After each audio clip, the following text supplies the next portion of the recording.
Very good morning to you all. Honorable Speaker, may I also greet those who are watching us on live stream and also listening in the radio. And I, with you, Mr. Speaker, sir, also acknowledge the presence in the gallery of the Honorable Leon Bignell, MP, the Speaker of the House of Assembly, and member for Mawson in the Parliament of South Australia. And also the Deputy High Commissioner, the Australian High Commission, Claire McNamara, and Ms. Rebecca Brown, the First Secretary, South Australian,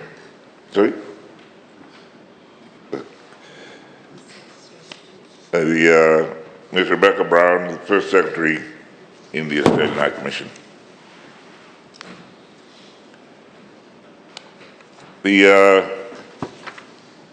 I also apologize to the Honourable Tunambuna for cutting in on his question on this subject. I believe, sir, that a ministerial statement would answer his question better. So I've asked that this ministerial statement be made instead of his question for oral answer. One of the important steps that the coalition government took since coming into office is to put in place important rebuilding blocks that provide clarity, direction, and certainty for Fiji and its people. Foreign policy is one of them. Earlier in the year, I had mentioned that the Ministry of Foreign Affairs was to produce Fiji's foreign policy white paper, to develop a document that will articulate Fiji's foreign policy priorities and guide its international engagements in the next decade. Mr. Speaker, sir, as part of the formulation of a whole-of-government process, we activated the process was activated, and the views of the ministries and agencies and entities outside of the public sector were also incorporated. A reference group was also engaged, comprising renowned persons who are current and former diplomats, former permanent secretaries, former Ministry of Foreign Affairs ministers and diplomats, leaders and scholars in foreign relations with long-standing experience at the national, regional, and international levels. Mr. Speaker, sir, the steering committee, also led by the Permanent Secretary for Foreign Affairs, was established with the support of a technical advisor who was engaged to provide expert support. The expert, Professor Peter Burgess, is the Chancellor of the Queensland University, a former diplomat, a former Secretary of Australia's Department of Foreign Affairs and External Trade.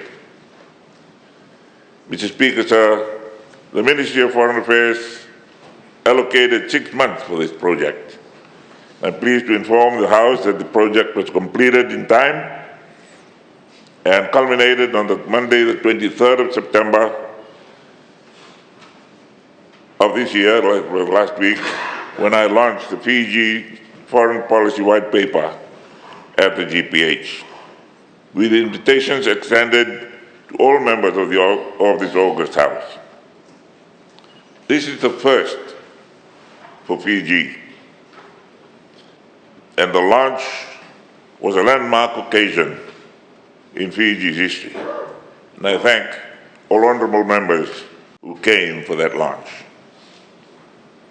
Mr. Speaker, sir, before I elaborate on the white paper, I would like to take this opportunity to welcome the Assistant Minister, Honourable Ashram, Honourable Lenora Nergar-Tambua, and Honourable Tumbuna, the Honourable Leader of the Opposition, Honourable Seru Ratu, and Leader of the G9 Group, the Honourable Naval Rua, on their return after representing Fiji to the 79th United Nations General Assembly.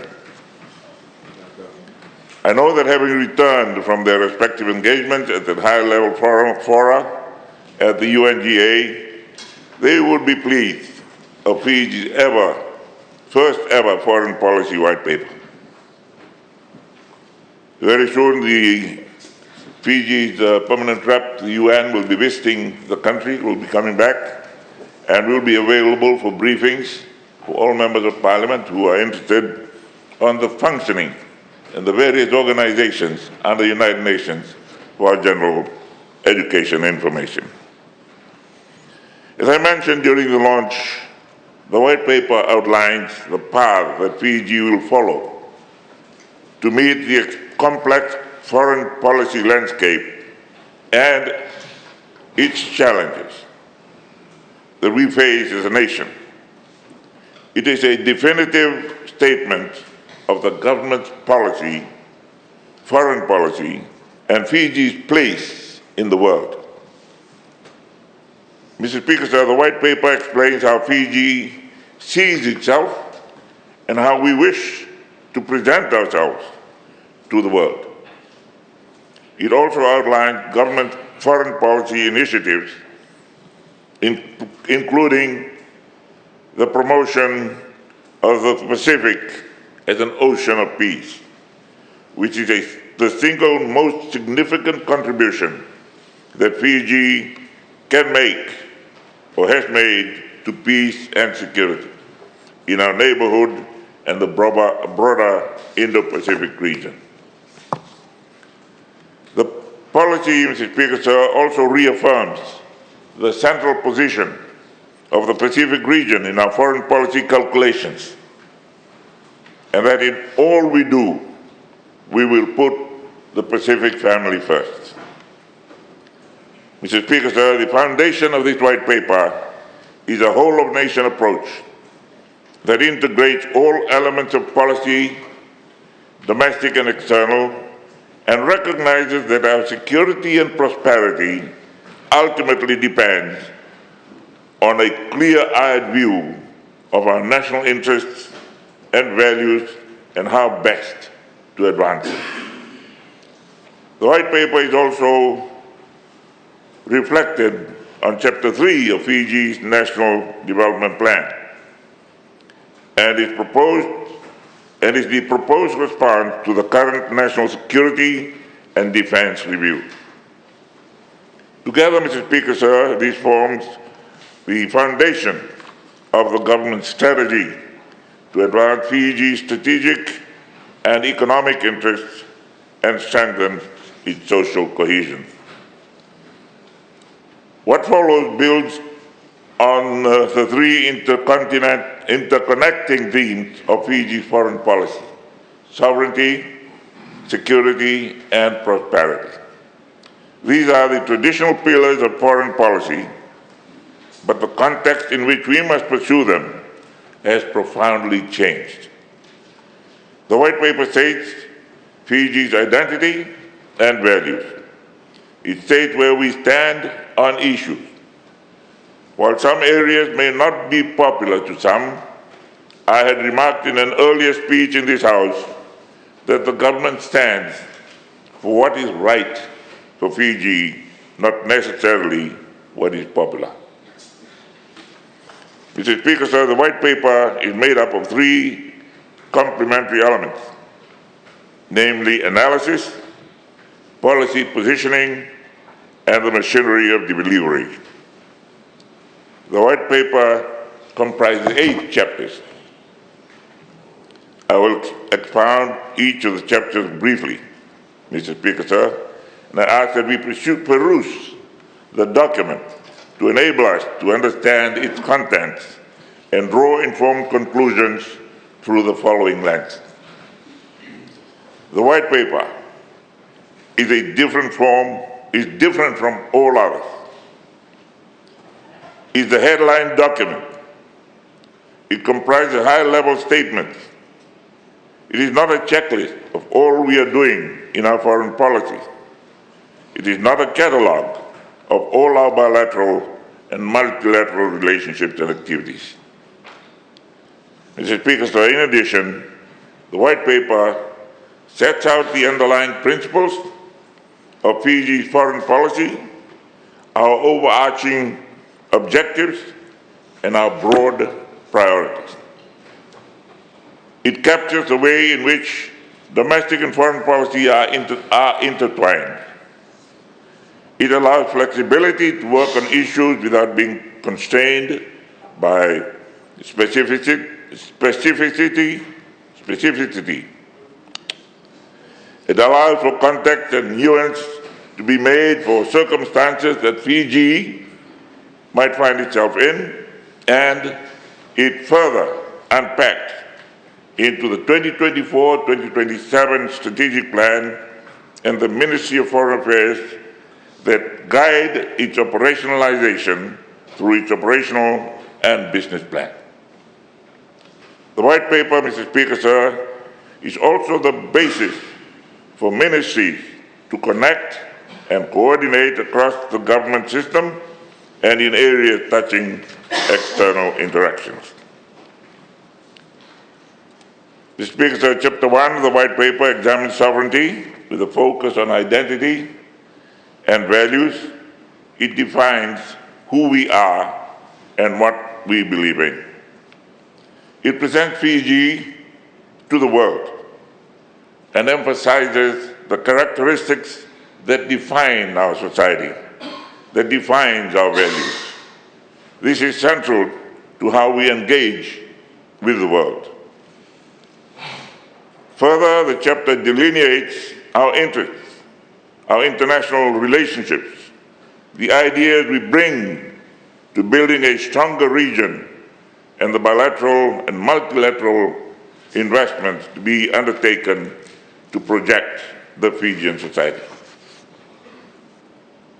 Chapter 2, Mr. Speaker, sir, focuses on security with the preamble on Fiji's physical security and border protection, economic security, environmental sustainability, and the capacity to address non-traditional threats and challenges to social cohesion. It highlights Fiji's leadership and stewardship roles in the Pacific, the leverage we have as a regional hub, the influence of regionalism, broader multilateral cooperation, and the Ocean of Peace. Mr. Speaker, sir, Chapter 3 examines transnational security issues and poses strategic remedies to the transnational challenges which have the potential to erode social stability, wreak havoc on livelihoods, threaten the health of our community, and the sustainability of our environment. Chapter 4, Mr. Speaker, sir, addresses Fiji's vulnerability to climate change. The chapter proposes the need for national policy, setting an unremitting advocacy for action at regional and global level. This is in addition to the grounds set on the importance of comprehensive climate governance, the green economy, SDGs, the National Oceans Policy, and investments in sustainability. Mr. Speaker, sir, Chapter 5 examines Fiji's approach to bilateral relations, bearing in mind that there are no neat distinctions between bilateral and multilateral diplomacy, and the success in one helps build the success in the other. It singles out that the texture and priority of our relationships are inevitably shaped by Fiji's geography, history, and values. The family-first approach for the region and the links with key strategic and traditional partners beyond the region are important to foster familial bonds and shared prosperity. Chapter 6, Mr. Speaker, sir, on prosperity stresses the importance of the central advancing Fiji's economic interests for all Fijians. It highlights the importance and the quality of our domestic economic policy settings, the enterprise of Fijian businesses, the hard work of Fijian labor, and our ability to effectively navigate the regional and global economies and their underpinning institutions. It states what the backbone of Fiji's economy is and the need to empower enterprise is fundamental for fostering inclusive growth and reducing income inequality.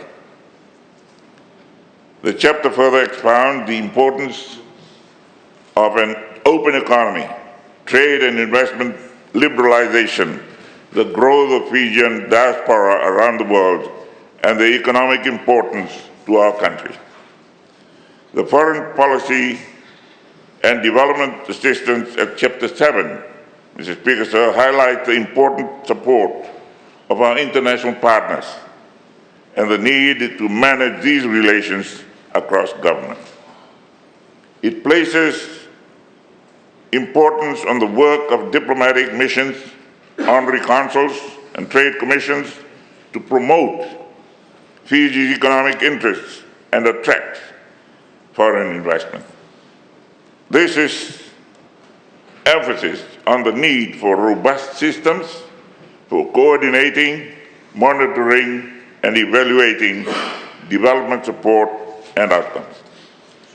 Chapter 8, Mr. Speaker, sir, sets out the government's approach to implementing Fiji's foreign policy and the systems and resources required to drive the whole of government machinery. The chapter also looks at policy stewardship, coordination, and management, and the governance structure to churn out professional cohorts with appropriate skill sets. In closing, Mr. Speaker, sir, I conclude with thanks to all the officials and expertise under the leadership of the Permanent Secretary for Foreign Affairs in the formulation of this document. I acknowledge the wise counsel of the reference group, which helped guide its preparation. I sincerely thank the White Paper's principal drafter, Mr. Peter Burgess, officer of the Australian Order. I acknowledge the Honourable Ministers and their Permanent Secretaries, the Honourable Leader of the Opposition, the Chairman of the Great Council of Chiefs, former ministers, senior officials, and Fijian diplomats, academia, industry representatives, regional organizations, and members of our community who came forward and shared their knowledge and skills during the formulation of our policy paper. Once again, I acknowledge with appreciation the government of the Commonwealth of Australia and its High Commissioner, in particular His Excellency Mr. Ewan MacDonald, for the technical and financial support provided through our renewed and elevated Vuvale partnership. God bless Fiji.